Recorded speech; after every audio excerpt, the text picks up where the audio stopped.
I'm sure you're all familiar with the proverbial feminist slogan, "Women need men like fish need a bicycle."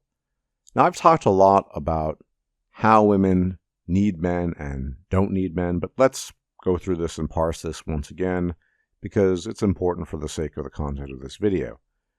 Now, when women say they don't need men, what they don't mean is the macroscopic implications of what men do for civilization and society. They don't mean, for example, that if men who work power lines and take out the trash and work in sewage treatment, if they were to drop out and just quit their jobs, that within a week, and probably even sooner than that, if all of them dropped out, you would have some pretty catastrophic failure at a civilizational level. No, they don't mean that sort of thing. In fact, these types of things are typically invisible to women. And we all know why, because generally speaking, women only look at things or only have eyes for things of status. And if you're a sewage plant treatment worker or somebody who works power lines, or God forbid you are a garbage man who takes away the trash, you're going to be as invisible as possible, and inasmuch as you are visible, you're going to be looked down upon. It's why women themselves don't want to do these jobs. It's pretty logical. So women don't mean that. They don't mean we don't need men and think, oh, wow, we don't need the physical labor of men to maintain society and civilization. Of course they do. They might not acknowledge that, but it's a fact. We need all these grunts, as they might view them, to do the super important work that nobody really wants to do. It's all on men. It's always been that way, and it probably always will be that way. Part of this illusion has been fostered by the very technology that men have invented that have led to highly advanced civilizations and societies as we have come to know them today. Be it something as simple as washing machines, television, or probably the most powerful technology ever invented, depending on your perspective, human birth control. Never mind the interwebs and all that stuff, because that's a separate video topic unto itself. Men in the vast majority created these things, and it allows women to labor on the illusion that they don't need male labor and don't need men in a macroscopic sense. But setting that aside, as we've established this, women, when they say they don't need men, they don't need men in a different way. Now, a lot of women want to be in relationships. They want men. They want to have some kind of interaction with men. But as we all know, women are picky. They're much pickier than men when it comes to basically everything. It makes sense given their evolutionary past. They do have to bear the burden of pregnancy for 9 months. They're weaker, more vulnerable, etc., etc. It's neither good nor bad. It is what it is. But women are so picky, as a rule, that they will not, quote-unquote, settle. They won't go for good enough because they don't view good enough to be good enough for them. Now, at the same time, you're probably familiar or have heard stories about long-term studies looking into overall happiness, mental health, physical health, etc., etc. And generally speaking, at least this is what these data tell us, long-term happiness, long-term health, mental and physical, seems to be most robustly correlated with long-term, quote-unquote, happy marriages. Now, they don't say happy marriages because in most of the studies that look into this, they're not taking into account things like divorce and remarriage and things of this nature. Now, this would make you think, of course, that marriage, of course, is ideal, and you hear this all the time. In fact, conservatives love to make use of this data set. But there are other researchers out there, evolutionary psychologists among others, that looked into this in general. And when it comes to mental and physical well-being and health, long-term, over years and decades, it's not actually marriage that does it. It's healthy, beneficial human relationships. And these relationships, they've discovered, don't have to be romantic, meaning they can be familial, and they can also be relationships you have with close friends. It just so happens that historically, typically, when you're in a situation where you were spending a lot of time with somebody, it usually was your spouse, because historically things were different. The social setting was different. It wasn't the same thing. So the important thing to underscore here is that to get these general health benefits in terms of mental health, psychological health, physical health, and just feeling overall content, you do need human relationships, but they don't have to be romantic. Now, why am I talking about this? Well, for one, because it's very convenient that people always bring up the marriage side of things and the romantic nature of these relationships as if that were the essential puzzle piece to this, but it's not. I bring this up for a very specific reason. There seems to be some increasing evidence out there that women in their pickiness are investing extra energy in their female friendships and relationships. Now, there are some researchers out there, evolutionary psychologists, who study female intrasexual interaction, female friendship, female relationships, etc., and the evidence seems pretty clear. On average, female friendships or relationships, however you want to term them, are more intense than their male counterparts, but they're also typically a lot less or just less stable, which means they tend to rupture more easily and they don't typically have the same longevity, probably for the very same reasons that they are intense to begin with, meaning that they require a huge investment of time, energy, and emotion if they're meant to be close relationships between women. But in the same token, if something small goes awry, then the relationship can crumble because women are finicky. That's another quality they have, I'm sure you're familiar, in a way that males are not. So not noticing something, not paying attention to something that is meant to be perceived as a problem that she might want to talk about with her friend, things of that nature. That wouldn't be an issue for males typically. So yes, usually women have more intense friendships when they're close friendships, but they're also less stable and more likely to rupture. Whereas with men, they tend to be overall less intense, but they also tend to be more stable over time.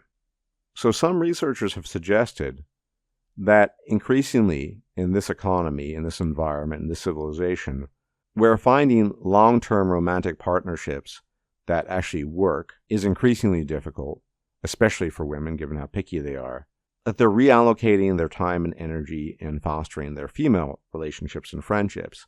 And there seems to be further evidence, and this isn't very surprising to be honest, because men and women are very different, that when women are asked who they have the most intimate relationships with, and I don't mean sexual, I don't mean who they're boinking and spreading their legs for, but who they share their secrets with, who they feel most emotionally bonded with and most emotionally connected to, increasing numbers of them are saying it's their female friends, and not their husbands or partners in as much as they have any. This comes from a couple of places. Remember in the beginning, as I mentioned, that due to male labor and investment in infrastructure, invention, and just overall maintenance, women can live lives of unprecedented freedom and lack of restriction. They can work their own jobs, they can pay their own rent, and they have that powerful technology called birth control. In former times, it's difficult to say because we don't have data from, say, 300 years ago. Women obviously were much more reliant on their husbands. But you probably shouldn't conflate that with having a more intimate relationship with a husband. Again, I don't mean boinking. I mean very specifically emotional attachment and the willingness to engage in emotional exchange with somebody. And it seems to be the case that in this economy, in this environment, in the current year of 2024, as we call it, women are increasingly invested in their female friendships and female relationships, much more so in their romantic/sexual relationships. And if you think about it from their perspective, it's a pretty sweet deal. If you have close, intimate relationships with your female friends, then you don't really need much else because you're getting the most important thing taken care of in terms of the overall health benefits, both for your mental health and your physical health. Again, the key factor here to reap the benefits is not long-term romantic relationship or marriage, but rather relationships that are close with people. They can be platonic too. And as for the rest of the stuff, if women want to get laid, they can rather easily, a lot more easily than men. And sure, every now and then they want to get their rocks off, no problem. But this is a way in which women truly don't need men. Because as unstable as their friendships are sometimes, you know the joke, women don't have friends, they have frenemies, they are more intense. And when they do last, they tend to be relationships and friendships that are overall more reliable between the women than are men with each other. And men find it very difficult to build such relationships of similar sort because men are just wired differently, which is why traditionally men seem to benefit the most from functional marriages, long-term relationships, with emphasis on the word functional here, obviously, because that was the only way they could get the psychological, emotional intimacy that human beings generally need, both men and women. But women just have a lot more avenues for it. They have family, they have potentially their partners or their husbands, and they have their friends. Males, on the other hand, only sort of had their intimate partners in a romantic sense. And even then, it's very difficult because, as we all know, when men show weakness or emotion, a lot of women don't react well to it. And so that makes it even more difficult. And so if it's the case that, broadly speaking, human beings don't quote-unquote need romantic relationships, rather close relationships with other people in a broad sense, it might be the case that women will, over time, despite wanting romantic partnerships, if they can't find them, work and invest in their female friendships and relationships. And men, unfortunately, don't have any counterpart or access to that sort of thing. Now, they could approximate that, I guess. They could form communes and things of that nature, but they rarely do. Whatever you might think about women, they're just a lot better at networking and being social than men are, and this leads to an increased chance of acquiring new friends, relationships, contacts, etc., etc.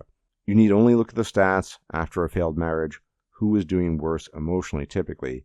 It's almost always the male, because he's isolated, and the woman still has her family, her friends, and other relationships she can rely on, allowing her to recover and move past it a lot more quickly than the man. And so all in all, whilst it's absolutely true that women need men in a macroscopic sense to do the things that need to get done in order to maintain the civilization, society, and freedoms that women enjoy, at the individual level, in terms of human interaction and relationships, women don't need men, certainly not in the same way that men need women. Women typically just have a much broader network of social relationships, and many of them are very close, and they can receive as a consequence the health and mental benefits of such. Whereas men really only have romantic relationships to draw upon, because male friendships, as good as they can be, don't really seem to provide the same benefits in the same way that women receive from their friendships overall. And again, this doesn't mean that women don't want romantic partnerships with men. They probably do. But if they're going to be as picky as they are, which is what it is, then they also have other options to fall back on, which men, frankly speaking, do not. In this way, in this critical sense, women truly do not need men. But conversely, and unfortunately, most men do need women in this sense, because they cannot receive the same things from the few contacts they have with people in the same way that women can get them. As always, thank you for tuning in. Many special thanks to my patrons on Patreon and my donors on PayPal. You guys are the best. You keep the channel alive. Without you, all would be ash and dust. Much appreciated. As for everybody else, if you can leave a like, comment, share, and subscribe, be much appreciated too. Hopefully it helps. Who knows? And if I'm still alive, I'll check you out next time. Until then, may the gods watch over you. Bye-bye for now.